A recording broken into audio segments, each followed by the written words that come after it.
Okay, answering a private message I got about an apparent strange experience. It says, "This week I had a rather strange experience which I'd like to share with you. I needed a feather to fill a vacant air element space on my altar. Where do I get a feather, I wondered. Could I just go and buy a feather, but then it wouldn't be special to me? I could go to the house and grab my .45 caliber and get a feather that way. No, I'm sure that would definitely offend Mother Nature. Then I started to think outside the box, and I will ask a raven to give me one of its feathers. Now, that sounded like a challenging experiment. I came up with a customized spell which involved writing my desires on a piece of paper and burning it to send the message to the universe. No more than 2 hours later did my desires come to fruition. I practically live on the back patio, which is enclosed by a screen to keep critters out. My cat has access in and out. I was out there with my laptop and coffee, sitting in my favorite deck chair. I came into my house for a moment and then came back out onto the patio.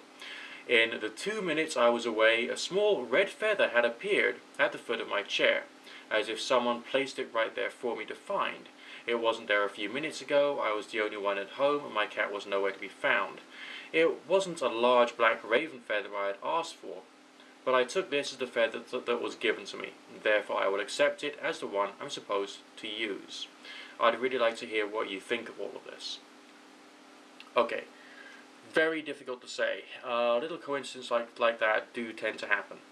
Okay, and if you wish to, you can develop a belief based upon that. Is that the kind of thing that I personally mean when I personally am talking about a strange experience?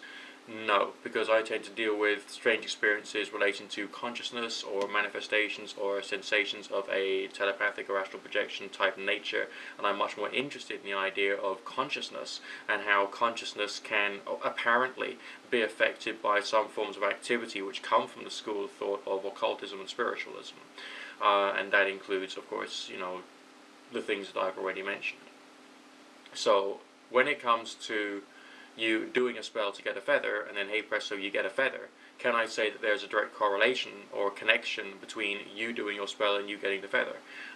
Basically, I don't know. I don't think that I can adequately say that your beautiful little red feather has appeared because of your spell. But on the other hand, who gives a shit? If it's a nice feather and you want to use it religiously, then basically use your feather religiously. It doesn't matter. And even though there is an apparent result there, doesn't mean to say that you should 100% rely upon your spells, nor does it say that your spells don't work. What it means to say is that something has happened which you found useful. But again, I don't think that we can safely say that there is a direct correlation there or a direct connection.